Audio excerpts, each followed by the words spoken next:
The Gamer website suffers widespread editorial layoffs. It's the last in a series of job losses across games media.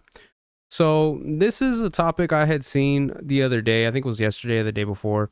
And this was something I had wanted to kind of discuss. I've been seeing a few people talk about it and everything like that. And I wanted to kind of give my opinion on this because of the fact that, with me doing videos here in the gaming space and everything like that, it is one of those situations where I do feel like I feel like I do have some information to kind of give and kind of discuss in the regards to this.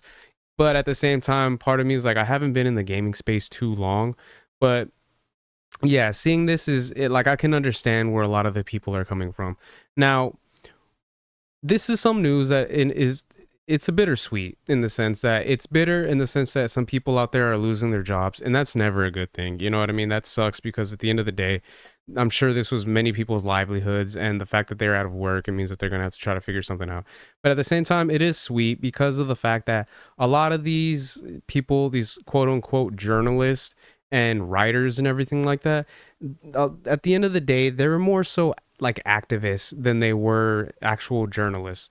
They're more interested in pushing their agenda, their political leanings, and at the end of the day, as gamers, we don't want to hear that type of stuff. Like, one of the beautiful things about gaming is the fact that you can use that as an escapism from the real world and the real world politics that we have to deal with on an everyday basis.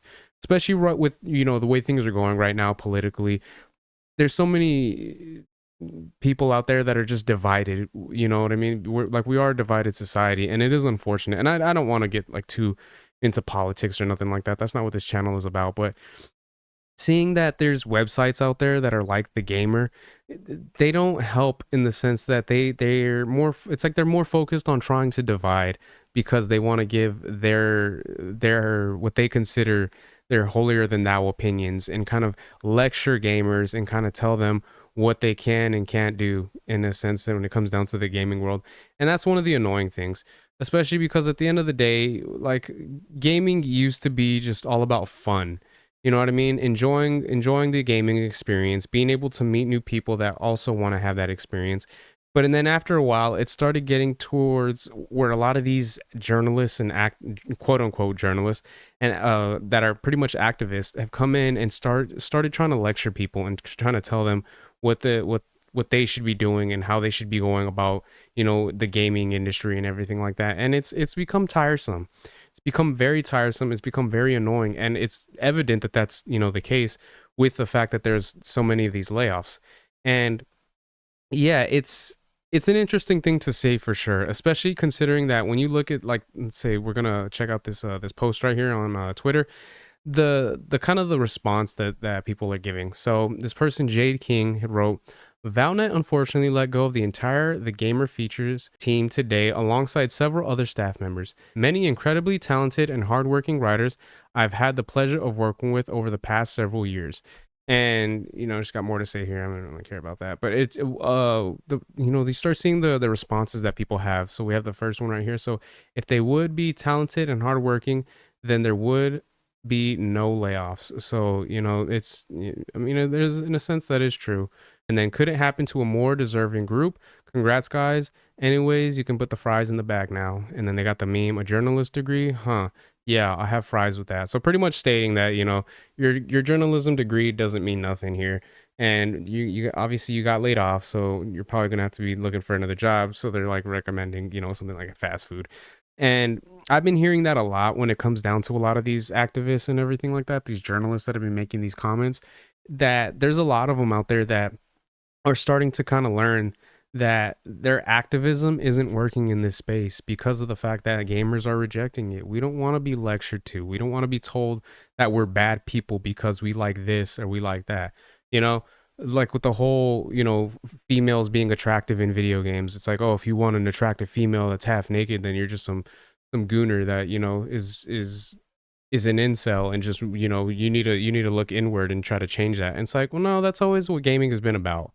You know what I mean? When you look at characters like Lara Croft, or you look at like Samus, or like Joe Valentine, these are attractive characters that we love to play as and we love to see in video games. And there's nothing wrong with that. At the end of the day, people like looking at pretty people.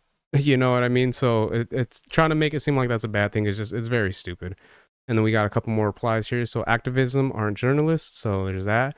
And then you should have been laid off too for the absolute slop you write. And then they got I'm guessing this is like one of the articles right here. So Rainy and Gaia should have been Final Fantasy's first true gay romance. So stuff like that is stuff that you know what I mean, you would normally see. So obviously, and then the same person, Jade King, that's actually the person that put this tweet. And then we got the next one. Hope they all end up living behind Wendy's eating cockroaches. God damn. So go woke, go broke. So funny, I can't think of any talented writers that work there off the top of my head. I'll keep trying.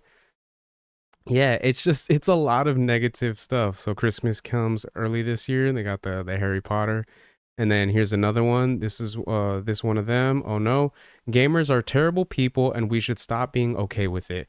You see stuff like that is like go fuck yourself. At the end of the day, you know you could. It's one of those things where it's like you came into our space, and you're trying to tell us what to do and how to go about what we've been doing for years. It's like no, like that's not how this is gonna work. If you guys want to come into our space, you have to learn the culture of what it is that we're about and what we like to do. And if you guys don't agree with that, then go somewhere else. And that's one of the things. And that's something I've heard a lot of that's a big thing when it comes down to a lot of these games journalists and stuff like that is that they don't really have an interest in gaming or gamers. I've heard a lot of them just kind of use this as like a stepping stone to try to get into other types of quote unquote journalism. So like go into like other spaces like the New York Times, the Wall Street Journal, stuff like that. That's really what they want to write about and write for.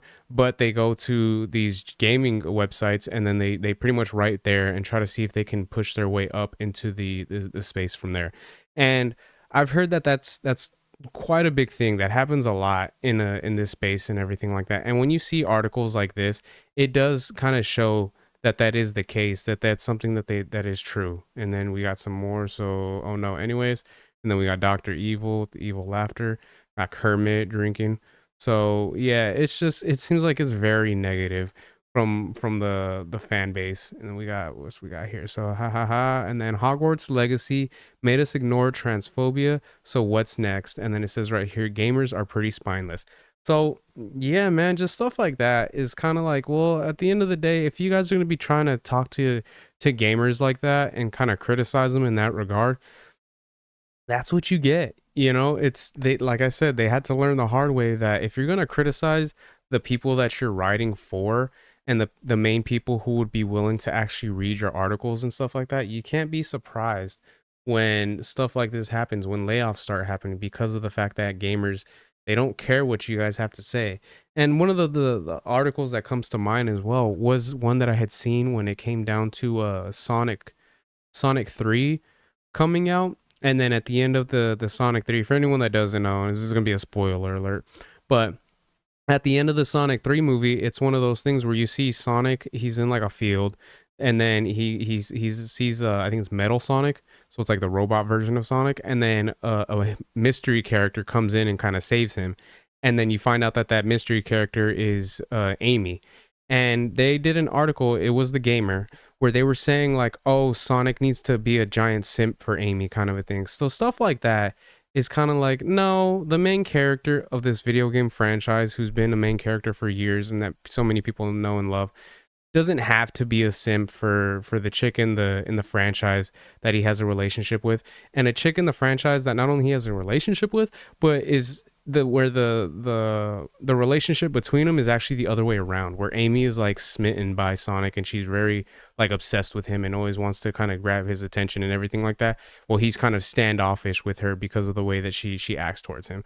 So things like that it's kind of annoying to see, and the fact that they're trying so hard to push that type of stuff and push so much of this political agenda on their end, it isn't surprising, and it is one of those things that in the words of the Joker, you know what I mean, in the Joker movie, like you get what you fucking deserve. You know, you shouldn't have kind of pushed this type of stuff so hard and kind of criticized, like I said, the people that are going to be reading your articles. So they learn things the hard way, and at the end of the day, it is something that is better for the gamers, in my opinion. Again, it is unfortunate that some of these people had to lose their jobs, but at the same time, they should have picked a different field to work in if they don't like games, if they don't like the gamers. So, yeah, that's my opinion on that, and we'll see what happens with the future in regards to more of these websites and these individuals that are trying to push this agenda. Hopefully, it'll stop happening, and it'll be one of those things that gamers can go back to doing what we've been doing, which is just enjoy video games and kind of have hope and enjoyment for what this franchise, this industry that we love so much, and just kind of go from there. So those are my thoughts on that. Let me know what you guys think in the comment section. Do you guys think it's a good thing that the gamers, you know, journalists and everything like that have gotten laid off? And do you think it's a good thing that we are going to probably start seeing, hopefully, less kind of, less of the message and this activist kind of mentality that we have with gaming and everything like that? So if you guys can let me know your guys' thoughts in the comments, if you guys could like, share, subscribe, all that good stuff. If you guys have been watching this long, I really appreciate it. It means a lot. And yeah, until next time, harmonic out. Peace.